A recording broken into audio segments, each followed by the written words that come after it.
In the late 2000s, 4 musicians entered the Gobi Desert with a dream: to channel a legend, to awaken something primal, to scream until the void screamed back.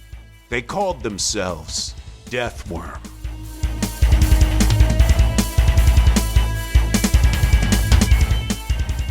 Formed in a Mongolian yurt behind an abandoned vinyl shop, Death Worm fused throat singing, industrial sludge, and a cryptid obsession into a genre they called wormcore.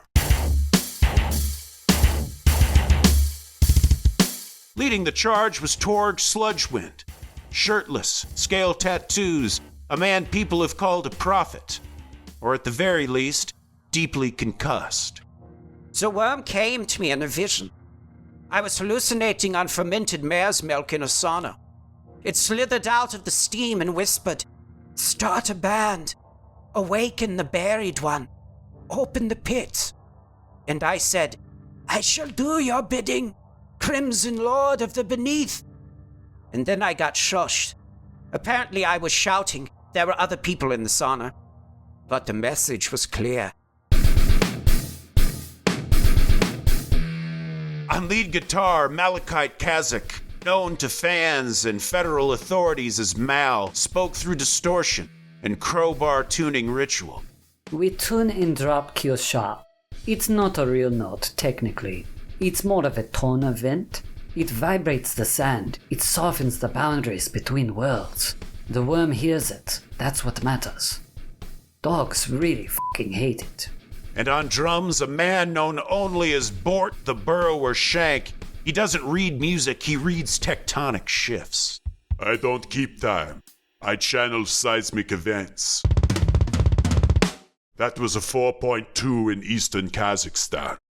And on bass, Fungus John, a man of few words and fewer garments, and the unblinking stare of someone who's seen a few things. The worm has no mouth, and yet it screams. I can hear it. Also, I haven't blinked since 2013. Their albums became cult classics in certain very unregulated corners of the internet. Hits included Mucus Throne,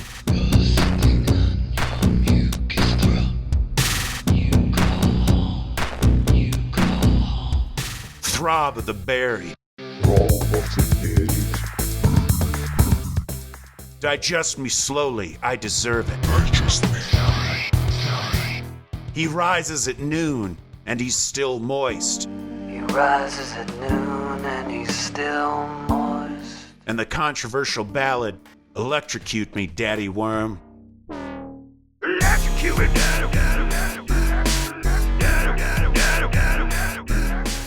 But success would come at a price. Torg, we got movement under the mosh pit. He comes!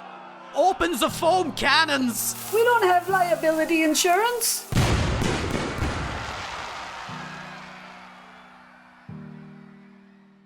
Death Worm disbanded in 2011 after an incident involving pyrotechnics and the spontaneous collapse of a small dune ecosystem. Their whereabouts remain unknown, but according to legend and Mongolian authorities, they are, quote, strongly encouraged not to return. People say the worm isn't real, but neither is love. And I wrote 4 albums about both.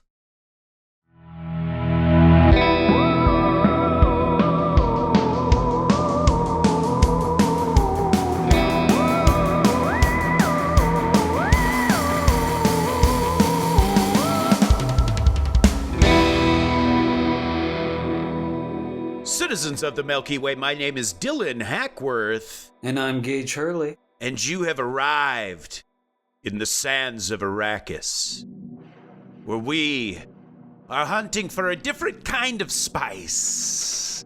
That's right, we're gonna be riding a whole different kind of Shai Hulud today. Folks, oh, buckle up, because this one gets really weird and really icky. This isn't one I'd listen to while you're having lunch, let's just say.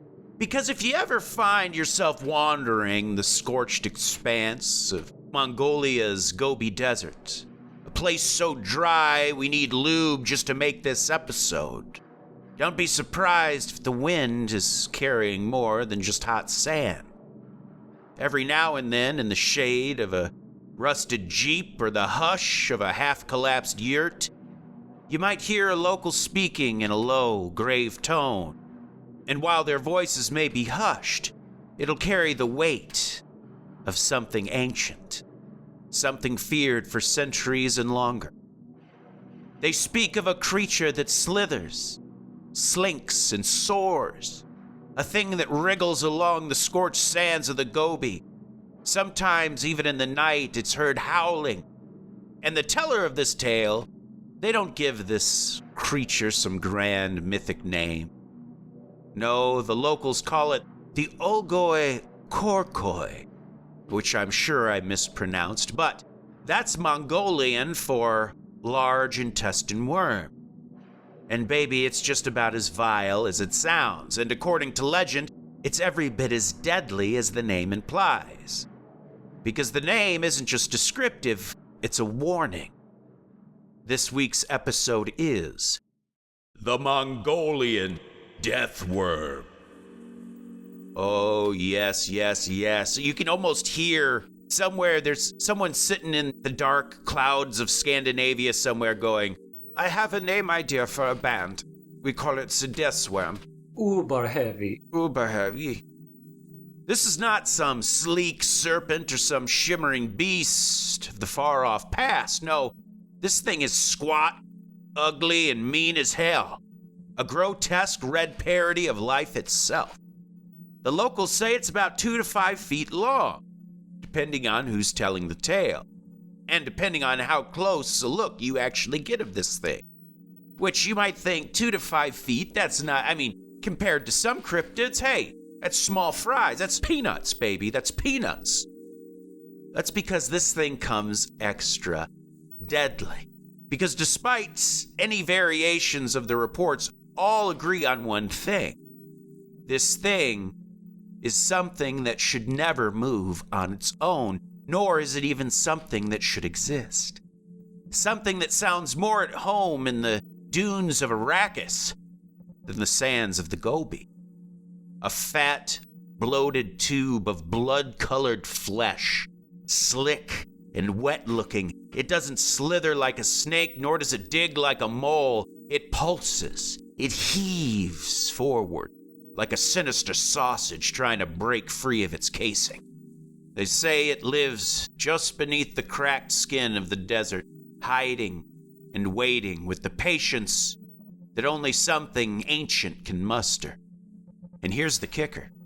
You don't see the thing until it's already seen you, and you're already on the menu.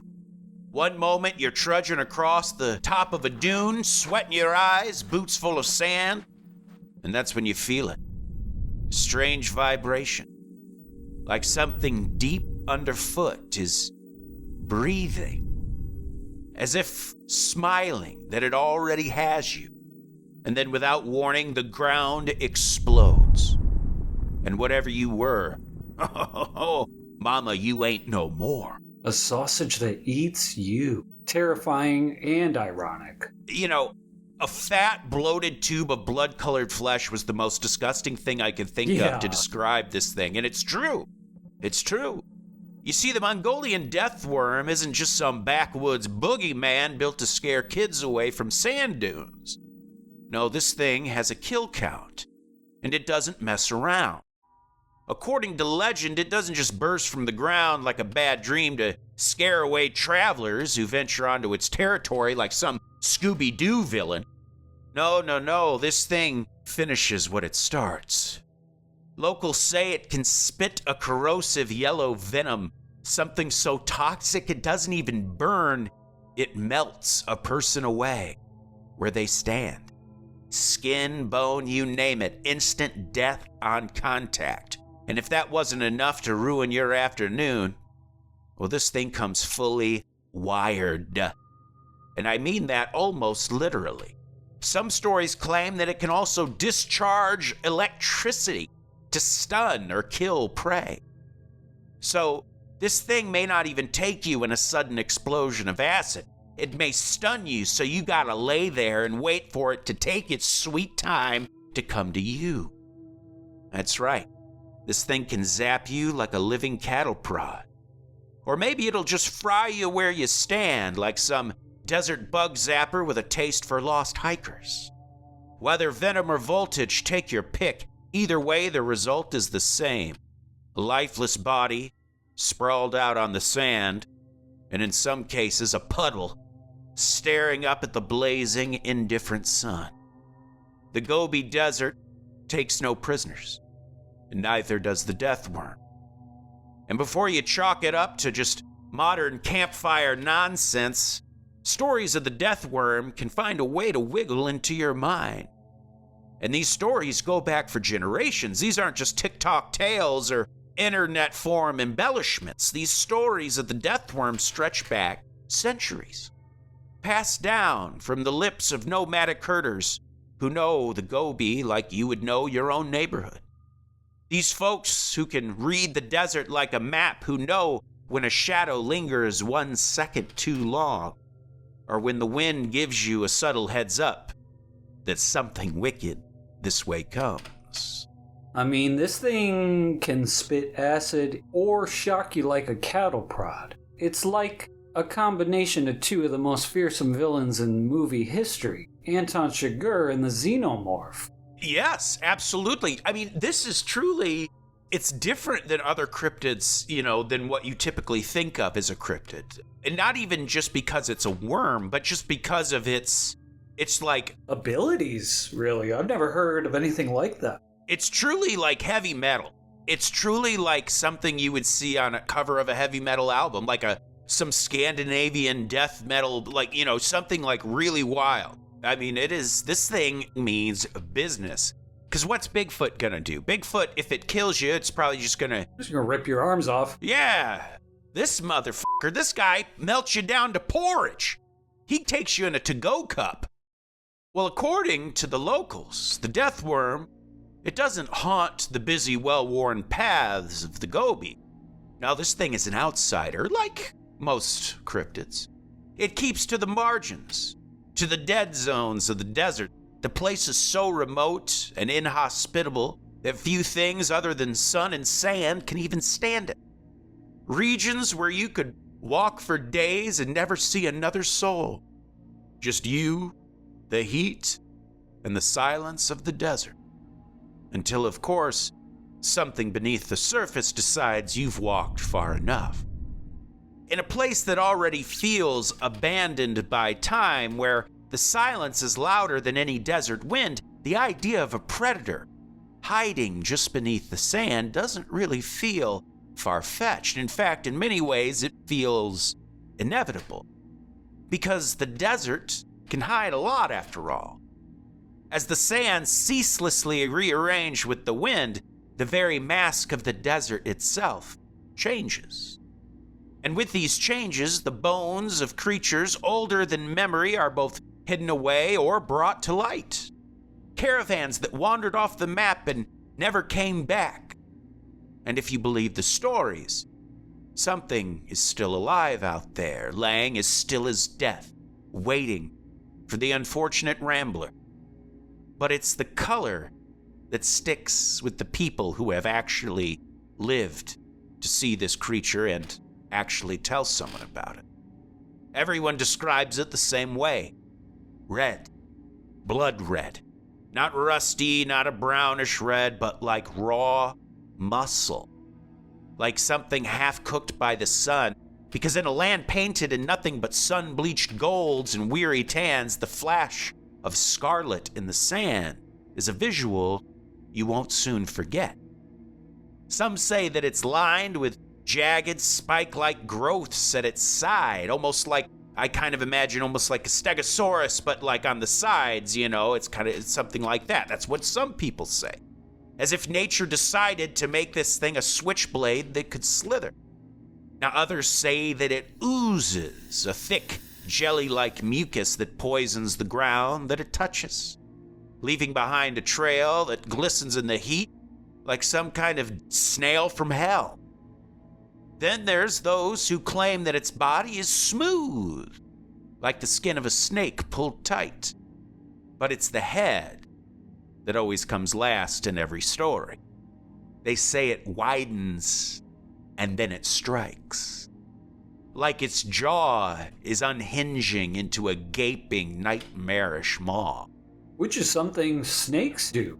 Right? Absolutely. They kind of, right. I think the anaconda does that, if I'm not mistaken. You know, it also conjures up the movie Tremors.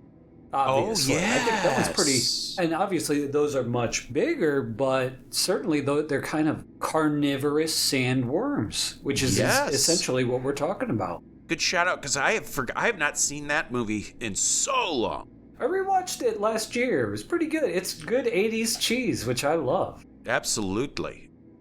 Nobody with half a brain goes looking for the Mongolian Death Worm, as you might expect. You don't just go about, just strap on a fanny pack and walk out into the Gobi. You don't track this thing. You don't bait it. And you damn sure don't catch it. To the locals, the Death Worm is not a trophy to be captured, but rather it's a trap for those that think they can. It's something you treat the way you treat a rusted landmine buried in a field somewhere. You keep your distance. You don't poke at it with a damn stick. You don't go to investigate.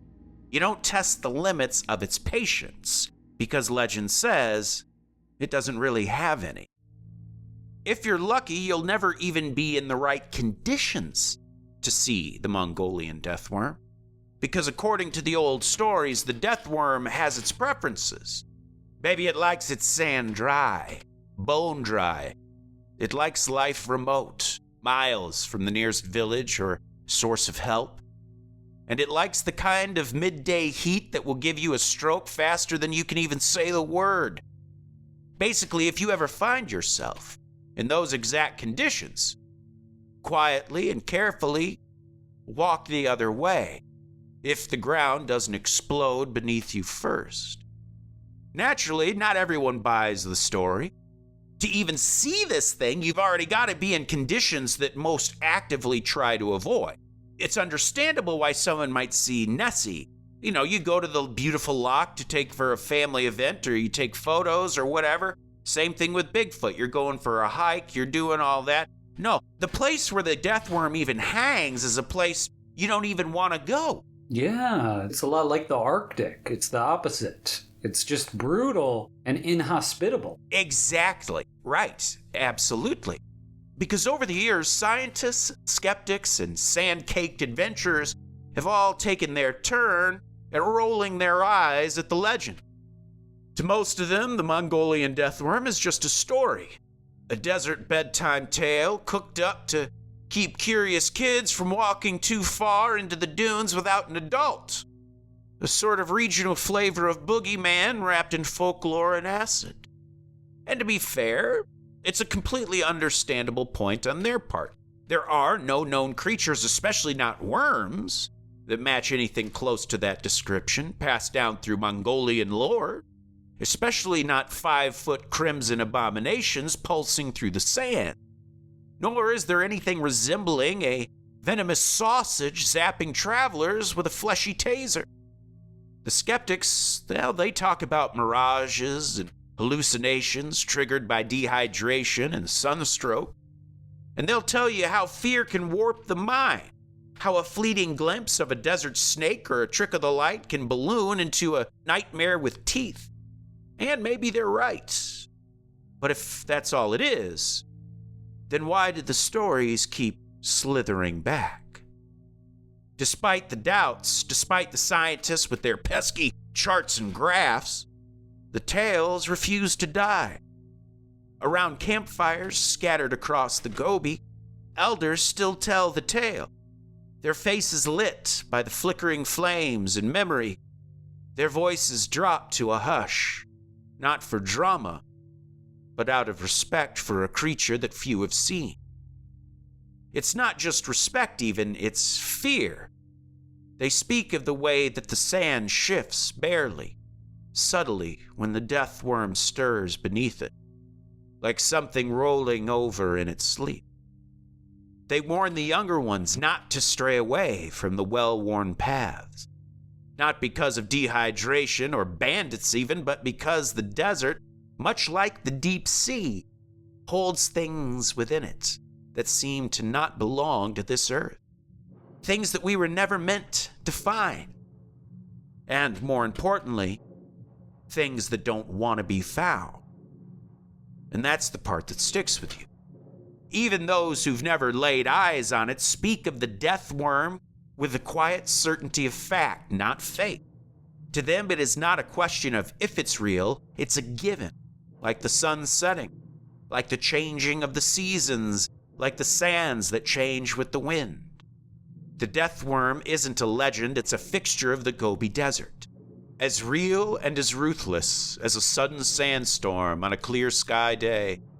And really, can you blame those that fear it? Because when you're alone in the middle of the Gobi, surrounded by nothing but wind and heat and silence that's heavy, one that weighs on you, your mind starts listening to that quiet. And you begin to wonder. And then you begin to feel it, that something might be moving just beneath your boots. Not loud, not fast, but something ancient. Something that doesn't need eyes to know you're there. Something waiting for you to take just one more step. There's something about this death worm that doesn't just rattle the nerves, it unlocks something. A fear older than memory. It's a dread that lives inside of all of those who know the Gobi well. In the places where science can't shine a pesky flashlight. Because the worm isn't just about venom or voltage, it's about the awful idea that beneath the thin crust of safety we pretend this world is built on, there are things that don't care what we believe. Things that don't fit into biology charts or museum exhibits. Things that aren't man but aren't beast, but something else entirely. Things that move in the blind spots and slither in silence. That leave behind no answers, just footprints made of more questions, more complexity, and more fear. And thus the death worm endures, a creature born of hot sand and raw terror, thrumming just below the surface. Hesitant to believe, folks? Well, if so, you're not the only one who thinks the death worm sounds like something dreamed up after one too many drinks around a desert campfire. Something equal parts booze, heat exhaustion, and paranoia. When Western scientists first caught wind of these stories, they rolled their eyes so hard you could probably hear it echo like a bowling alley across the dunes. A blood-red worm that spits acid and shoots electricity. You know, to the average academic, it sounds less like zoology and more like something scribbled on the back of a napkin by a screenwriter on the set of a monster movie. A creature cooked up with B-movie bravado, but out in the Gobi, it's no joke. To the nomadic Mongolians who call that harsh, sun-bleached wasteland home, the death worm was treated with the same weary respect you'd give a venomous snake. It wasn't something to even speculate about. It was something to just be avoided. And those who claim to have crossed its path don't spin yarns or embellish details. They told of their encounters with the same haunted seriousness you would hear in the voice of someone describing a near-fatal car crash on an empty highway. One of the most chilling through lines in this legend of the death worm is its impeccable sense of timing.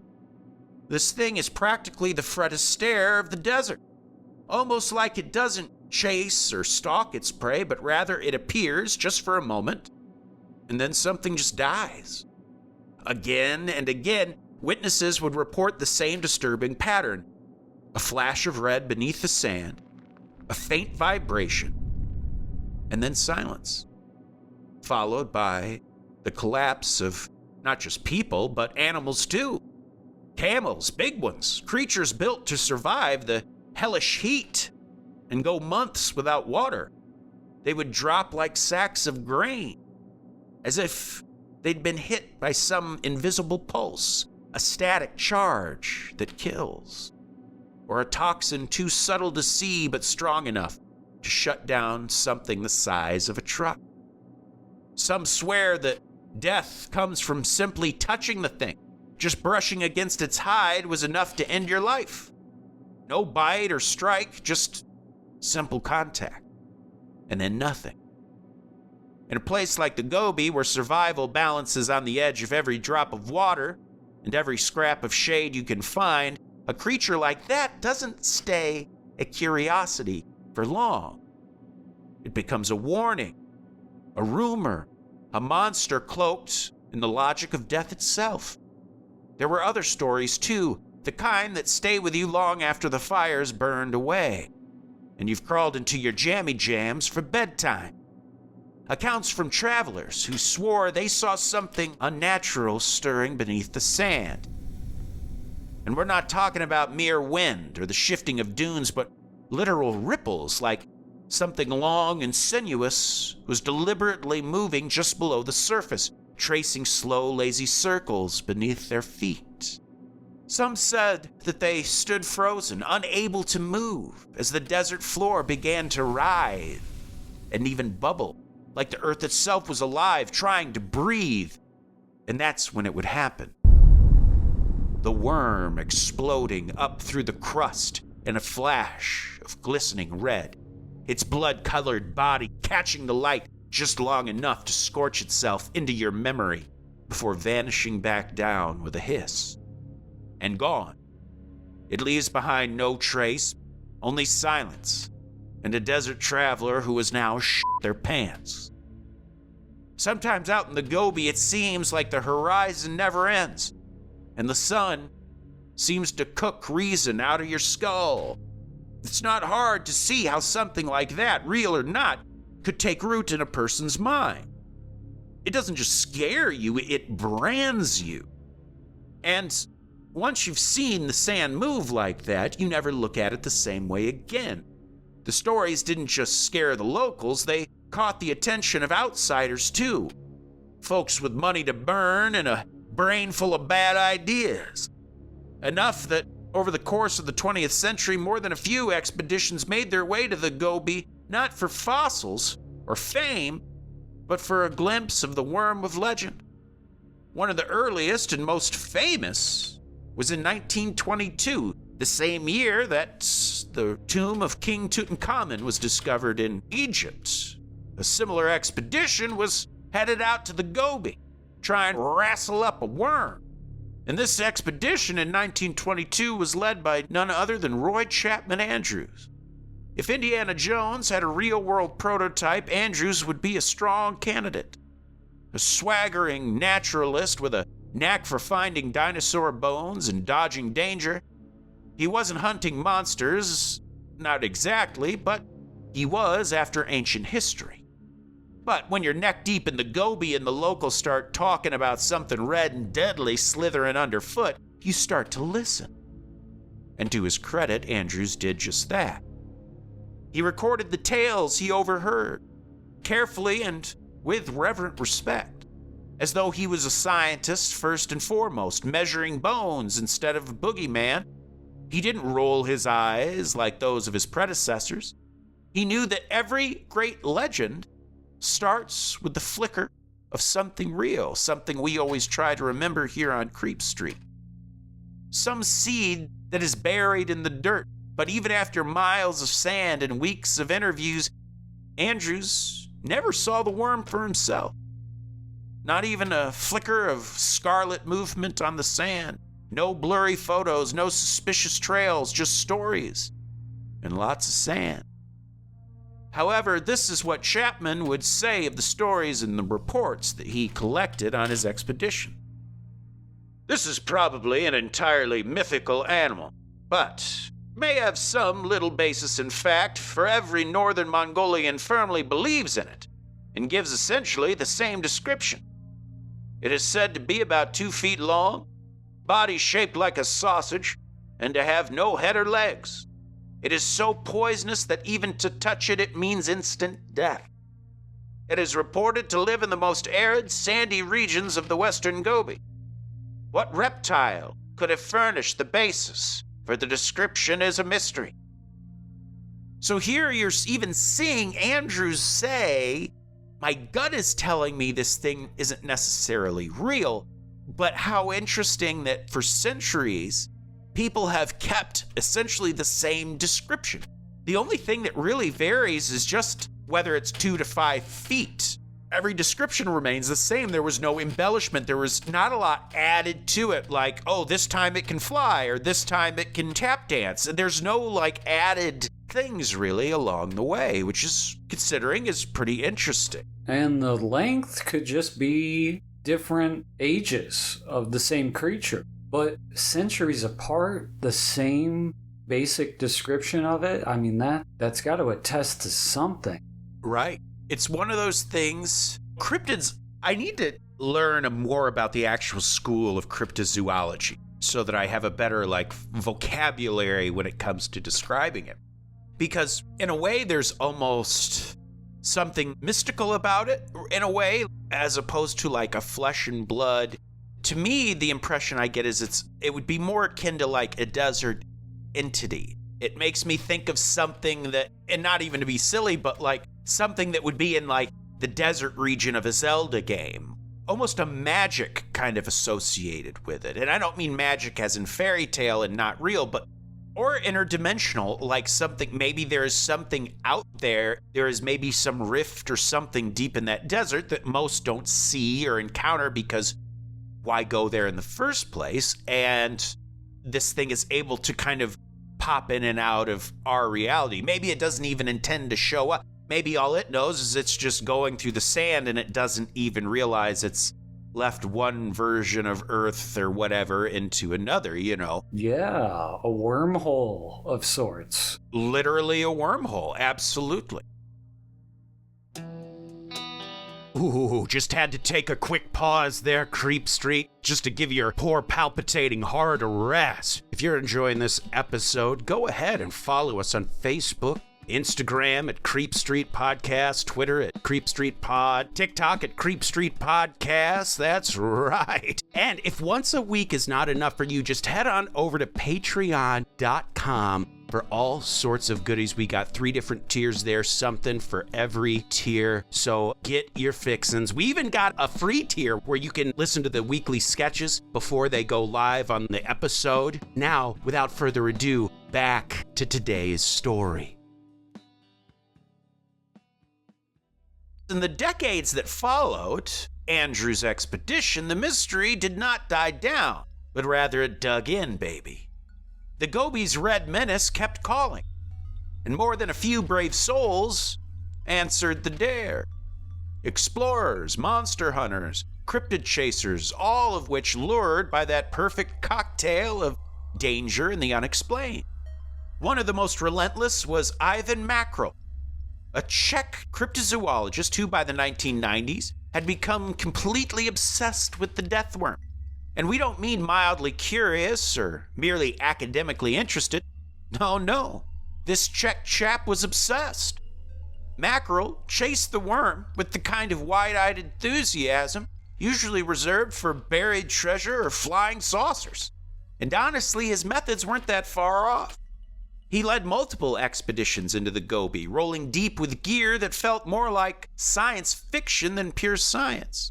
He brought sonar rigs, explosives meant to rattle the worm out of hiding, and best of all, a custom-built dune buggy. Something straight out of Mad Max, complete with giant tires and a mounted camera. He tore across the desert like a Morton Joe on a cryptid hunt, hell-bent on finding the thing that the rest of the world had written off as myth. And yet, even with all his gadgetry and all his passion, the sand kept its secrets. Yes, despite all the effort and gear and gadgets and dune buggies kicking up plumes across the desert horizon, Ivan Mackerel found exactly what every expedition before him had found. Jack diddly squat. No worm. No scorched bones, no mysterious blast craters, not even a crusty old scorch mark on a rock to write home about. The Gobi gave him what the Gobi gives most who come looking for answers. Sand and a whispering silence of the desert wind. Its own way of giving you the middle finger. But what Mackerel did uncover was something harder to measure. A deeper truth that lingered beneath the surface like the worm itself. What he found was belief. Richard Freeman, one of the UK's most prominent cryptozoologists, had this to say of Mackerel's expedition and its discoveries. The expedition's interpreter, Sugi, told them of a dramatic incident from his childhood. A party of geologists had been visiting Sugi's home region, and one of them was poking into the sand with an iron rod when he suddenly collapsed, as if poleaxed. His colleagues rushed to his aid only to find him dead. As they examined the ground into which he had shoved, they saw the sand begin to churn violently, and out of the dune came a huge, bloated death worm. Well, the locals still spoke of the death worm with unshakable conviction, not as an old folk tale or cautionary fable, but as a fact of frickin' life. Some refused to set foot in the so-called worm zones. Others told stories about relatives or neighbors who died after ignoring the old warnings. They weren't looking for worm sign, as Stilgar might say, and thus they were cut down by something unseen, something sudden and final. To the people who call the Gobi home, the death worm wasn't some monster movie villain, it was part of the dang landscape. As real and as dangerous as a dust storm or a dried up well. It was baked into their understanding of the place. A living reminder that in a desert this vast and merciless, not everything buried stays dead, and not everything unseen is imaginary. And think about it, that really put it into perspective. For example, like we know, hey, if you're walking through the woods, look out for poison ivy. Now, it doesn't mean you're going to not live your life because poison ivy's out there. That I thought was kind of interesting to look at. They don't look at it as a fable or this thing. It's just a fact of life, the way you would.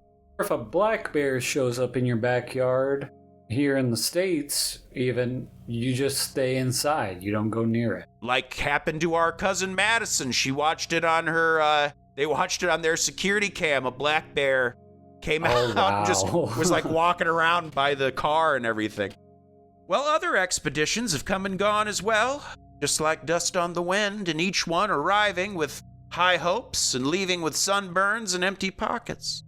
Some came armed with cutting-edge tech, rigging up electrical sensors under the sand in hope that even the slightest of twitches, a tremor, anything might give away the worm's location. Others took a simpler approach, tents, thermoses, nerves of steel, camping for days near supposed hot zones, baking under the brutal sun by day, shivering through the bone-deep cold by night. They all waited, but to no avail. But the Gobi is not generous with its mystery. If the worm was out there, it wasn't interested in being found. No vibrations were recorded, no rippling dunes, no hiss or flash, no crimson coil erupting from the dust, just the vast, echoing quiet. The kind that starts to hum in your ears if you sit with it too long. The truth became harder and harder to pin down. And one thing grew clear, the Gobi Desert doesn't just let you in on the skivvy. It doesn't just tell you what it's thinking. In fact, it seems to swallow them whole, and anyone who dares try to discover them. Because despite the lack of hard proof, no body, no bones, not even a track that could be blamed on a lizard or a gust of wind, the stories would never stop. In fact, they multiplied and spread around the world. Some locals claim to have seen the thing slicing through the sand like a fat, furious river of blood, leaving behind no trench or no ripple, just a feeling of dread and the hope that it wasn't still nearby. Others describe something even more surreal, the worm lifting part of itself above the surface and spitting a strange viscous liquid that hissed and sizzled the moment it hit flesh or fabric. Victims didn't even have a chance to scream, they just collapsed in a paralyzed state, cooked from the inside out. Then there were the camels, those hardy tanks of the desert.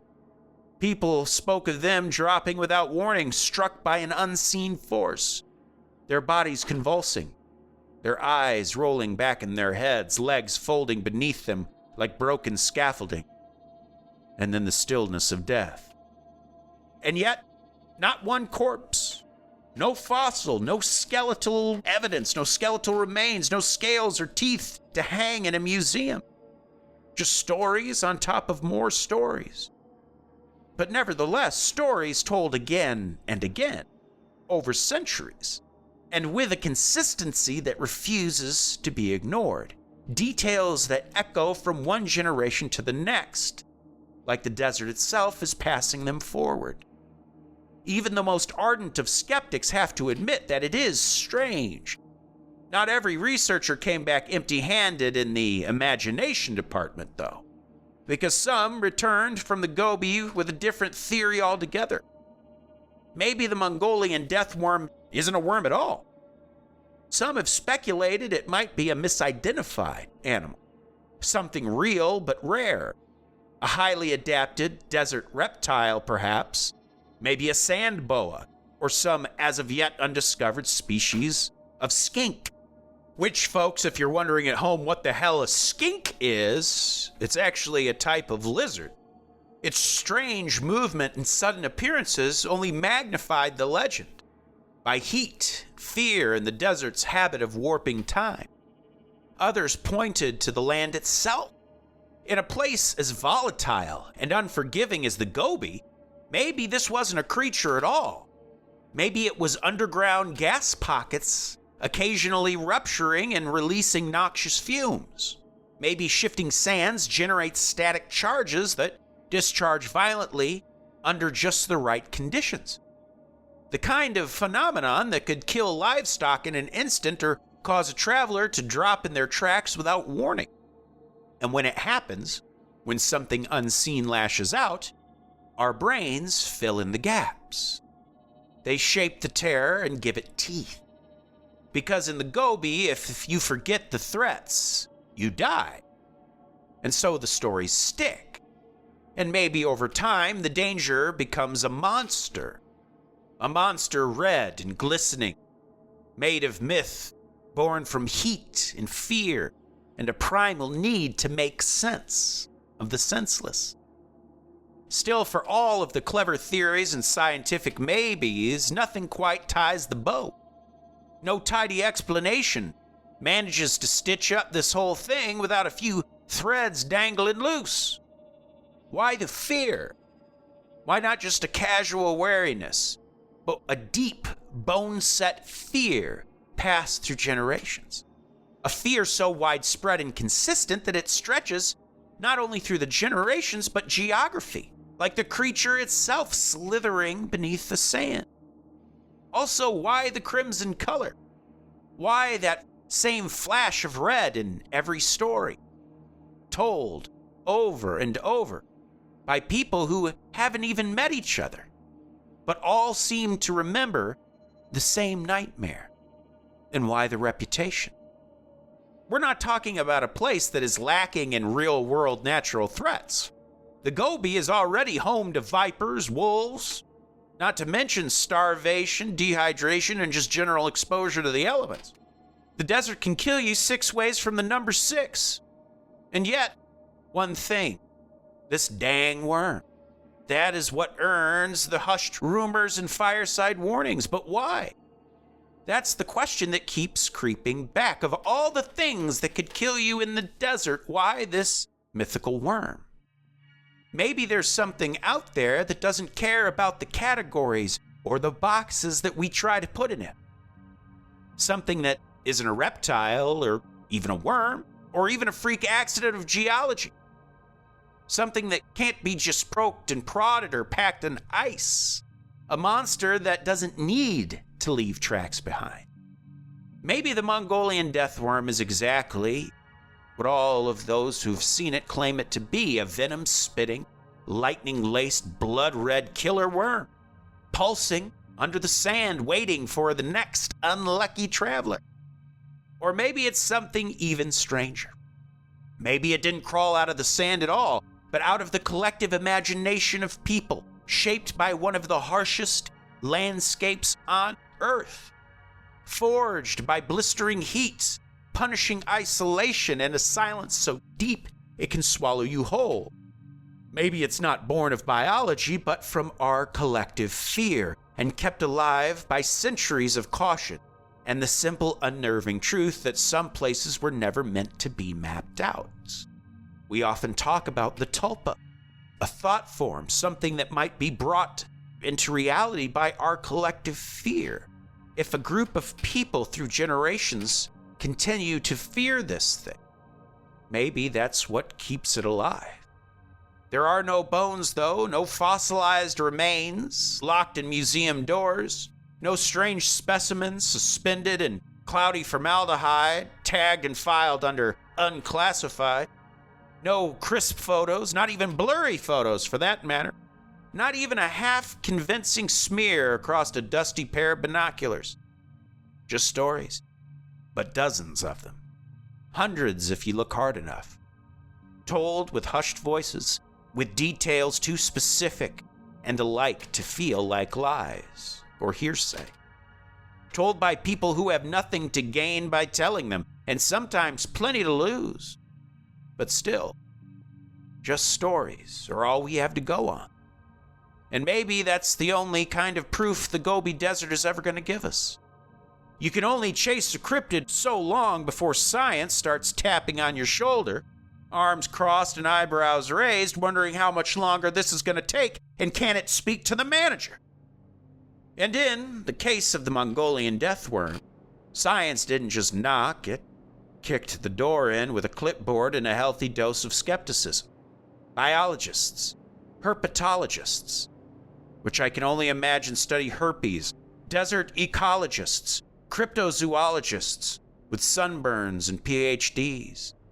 All of them have tried to strip the myth down to its bones. They've all trudged through the dunes, run the data, cross-referenced the sightings. They've dug, they've scanned, they've measured, they've camped. And after all that, the conclusion is always the same. If the death worm is real, it's the most uncooperative creature in the animal kingdom, or the cryptid kingdom for that matter. Whether Bigfoot is real or not, we at least have what people claim to be tracks, or photos, or videos, or eyewitness accounts. But not with the death worm. Other than a few eyewitness accounts, there's no tracks, no tunnels, no droppings, no skeleton, just fear. And the stories passed down through generations. And maybe that's the most unnerving part of all. Some say this whole thing is just a case of cryptid confusion, that maybe people have been seeing ordinary animals all along. Creatures that are already in existence, cataloged, classified, and just doing what they do, while the human brain does what it does, filling in the blanks with teeth and terror. This theory tends to lean on the usual suspects, of course, like desert reptiles with a knack for burrowing and just enough mystery to get the imagination buzzing. The death adder, the sand boa, even the Tartar sand boa. None of them red, though. None of them venom-spitting, none of them capable of shorting out your nervous system like a taser, but still, they slink, they vanish, they ripple under the sand, and under the right conditions, a little scorching heat, a dash of stirring wind, sweat in your eyes, and a healthy dose of your brain being halfway fried, it's easy to make a mistake. Because the mind's a funny thing when it's in survival mode. It cuts corners, baby. It rewrites details. It sees danger first and asks questions later. And every so often, it is from those very circumstances that legends are born. Other theories veer off the map entirely. Forget biology or ecology. We're talking about deep in the human psyche. Because life in the Gobi isn't just hard, it's indifferent. And that is the key word here. The desert doesn't care about who you are. or how prepared you came, or how many prayers you packed in your fanny pack. Out there, people travel for days with nothing but the wind in their ears and an ocean of dunes on every horizon. It's the kind of isolation that bends the mind a little, stretches it thin. It made me think of one of our main source for our episode on the Donner Party, called The Indifferent Stars Above. Because isn't that really the scariest thing? It's looking up in the sky, and it's not that the forces of whatever it is, God, whatever, it's not that they might rescue you, or even that they might hate you and are trying to destroy you. It's they don't care, that you're not even a blip on their radar. And that was something that was so haunting about that book, The Indifferent Stars Above. It really makes you think when those people were starving and pushed beyond limits, like those stars they would look up at every night. I mean, it made me think of, in a similar way, like the harsh realities of the desert. The stars above, the sand, the wind, you are just a bug out there. And in that emptiness, danger becomes bigger and more terrifying in every regard. When someone drops dead under the sun with no wounds and no warning, especially back in the day, maybe when people weren't as savvy to, obviously they knew that heat exposure would kill you, obviously, but back in a day maybe where more, I guess, what you would call rational explanations weren't as easy to come by. I mean, it's no wonder that the answers of reality might not be sufficient to fill in those gaps. So the mind reaches for something else. It reaches for something ancient, something with fangs. It becomes a kind of folklore placeholder, a shape to give to the shapeless, a monster to stand in for the chaos. Because nature is too cruel and random to understand. Sometimes it's easier to believe in an evil red worm with lightning breath than to believe in nothing at all. And then there's the theory that maybe this was never about animals to begin with. Maybe the Mongolian Death Worm, for all its crimson grotesqueness and nightmarish flair, isn't really a creature, but a metaphor. A slithering stand-in for the constant grinding threat of survival in a place that wants you gone. A symbol of things that live beneath the surface, not just of the sand, but of the human mind. When you're out there alone in a place that doesn't care if you make it back.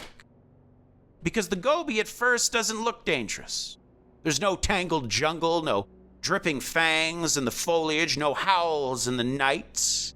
What it has is emptiness, distance, solitude, and truths hidden away, buried just deep enough to keep you guessing, to keep you searching. And in a place like that, the death worm fits in perfectly. It fills in those blank spaces and gives shape to the fear. It gives the dead a name. Even if the death worm didn't exist, you would almost have to invent it.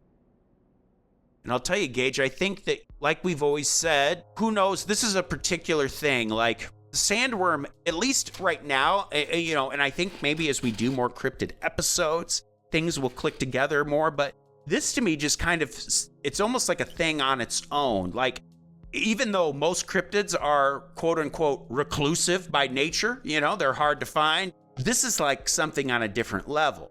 Like I said, it's almost like a mythical, it makes me think of, and I know it's obvious, it's easy to think of Dune, but having read the core 6 books over the last year, it's, almost, I see Dune in a lot of things. And I could see how it's a metaphor for something that is so, at least Bigfoot is like something we can understand. Nessie is something we can understand. This worm is so monstrous that it would make sense that it would reside in a place where you literally maybe would not see it. It's something so like Lovecraftian, where something is so grotesque, almost like you can't even see it, like it's unfathomable in a way. Even though we're talking about something that's only 3 to 5 feet long, it almost feels like something cosmic to me, something interdimensional. If I had to pick a supernatural reason, a supernatural explanation for this, I think I would lean toward more something interdimensional, like it's maybe there's a version of Earth or another reality where these things do exist,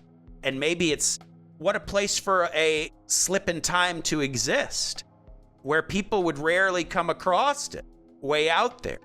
Like, it's the kind of place, where most people wouldn't go. And so let's say maybe it's even the world governments know there's like some sort of rift out there. Maybe there's, you know what I mean? You would pick a place that's remote, where people just wouldn't want to go. This is definitely a weird one. What do you think about all this? Well, they talk about the people of the area treat it almost as, they treat it as fact. They don't question it. And we don't have really any concrete evidence for this thing. But to me, the consistency of the accounts, especially across such long periods of time, is very compelling. I mean, in true crime, stories change within days. Yes. A lot of times. Yes. And so that is quite a feat on its own, that they actually are so consistent over such long period of time. Now, again, this is in such an inhospitable place and such a secluded part of the world. It makes sense why there hasn't been concrete evidence, even if it does actually exist. It's just so rare to see. And then even rarer, obviously, to have the people who are actually trying to find it out there with equipment actually find it. So that to me is very compelling. Right. The consistency across time. And yeah, I mean, I could also see it being something like cosmic, something otherworldly like you're talking about. But it kind of does, resemble things that are on this earth. Yeah. In some ways. Obviously, Right. The acid thing and stuff like that is highly unusual, but it's not completely out of the realm of the possibility that it could be some creature we haven't discovered on this earth that maybe is even really endangered, really rare, and has not been spotted. Now, it is quite different. It has similarities to a lot of things on Earth, but it is different too. They talked about the spikes on it. Yes. They talk about, the acid alone. I don't know of a lot of creatures snakes, I think, that spit Right. acid, or maybe lizards, but nothing to the degree that they've described here either, where it just like melts. Or even just, the people that they've talked about having the acid on them, it's almost like they instantly die. Yeah. Before it's even like... Yeah, it's not like I melt, like a body horror thing. It's almost like it. Right. Well, and also to your point, I was thinking about, for example, like in Native American lore, the idea of the Thunderbird, how that is a creature, it's not like a god, but it's a creature that is seen to have like supernatural abilities. It can sometimes control weather or something, things like that. Whereas when you look at this death worm, to the cultures that know it, kind of like what you said, it's not given this like backstory of like, oh, that's when God created the worm to, there's not like some theological or cultural, yeah. Right, there's not they don't attach a supernatural element to it, it seems. It seems like, if anything, Westerners have done that. So you're very right. I think, kind of like how in the deep sea, they say there's things we still haven't discovered, and I'm sure that's true. It's like the great desert, because let's also think about it. These kinds of expeditions require money. So and they're dangerous too, so and they they're probably dangerous. can't do them for very long. Right, and it's like, what's the ultimate reward? What would you? You might discover, but it's like, there's not a financial incentive necessarily. Right. If you just snap a photo, or, if you don't actually get the creature, that would be the only way I would think that maybe a university or something would be interested in paying for it. So yeah, you're right. There's not like a big incentive for people to actually track this thing down. But, to your point about the wormhole as well, or the dimensional rift, or whatever, if it's something like that, that's also a kind of thing where that would also seem to be extremely rare. And it's not that convenient that it would be in an inhospitable place, because to be honest, most of the world kind of is. I mean, the odds are in the favor of if a wormhole or a dimensional rift were to open up, the odds are not in the favor of it being in a populated area. Hey, it's hard out here in these streets, you know what I'm saying? Right. It's hard out here for a worm. Well, I'll tell you what, Gage. I got a list of names I wouldn't mind going into the Gobi Desert with. Oh yeah? Who's that? Good luck to you. The names of our top tier Patreon subscribers. Of course, the Dream James Watkins, the Finnish Face via Lungfist, the Madman Marcus Hall, the Tenacious Teresa Hackworth, the Heartbreak Kid Chris Hackworth, the Oh-So Suave Sean Richardson, the Notorious Nicholas Barker, the Terrifying Taylor Lashmet, the Count of Cool Cameron Corliss, the Archduke of Attitude Adam Archer, the Sinister Sam Kiker, the Nightmare of New Zealand Noeline Vivilli, the Loathsome Johnny Love, the Carnivorous Kevin Bogey, the Killer Stud Carl Staub, the Firestarter Heather Carter, the Conqueror Christopher Damian Damaris, the Awfully Awesome Annie, the Murderous Maggie Leach, the Serve Sexy Sam Hackworth, the Evil Elizabeth Riley, Lauren Hellfire Hernandez Lopez, the Maniacal Laura Maynard, the Vicious Karen Van Vieren, the Arch Nemesis Aaron Bird, the Sadistic Sergio Castillo, the Rapscallion Ryan Crum, the Beast Benjamin Huang, the Devilish Chris Doucette, the Psycho Sam, the Electric Emily Zhang, the Ghoulish Gert Hankum, the Renegade Corey Ramos, the Crazed Carlos, the Antagonist Andrew Park, the Monstrous Michaela Schur, the Witchy Wonder J.P. Weimer, the Freaky Ben Forsyth, the Barbaric Andrew Barry, the Mysterious Marcella, the Hellacious Cale Hoffman, and Pugblorb, the Poltergeist. Oh, that's right, that's right. If you want to join the expedition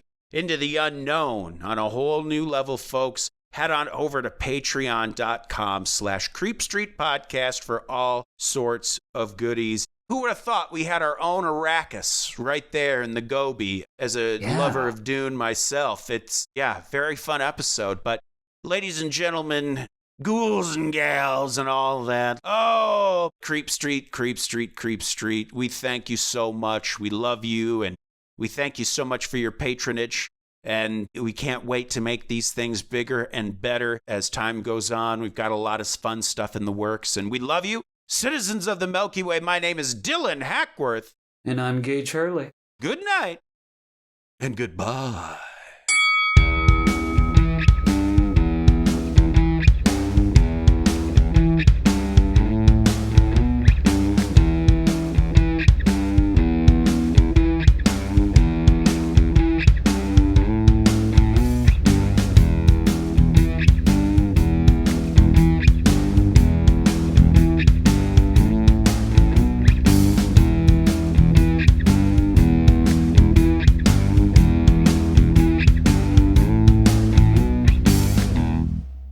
Try and wrestle up a worm.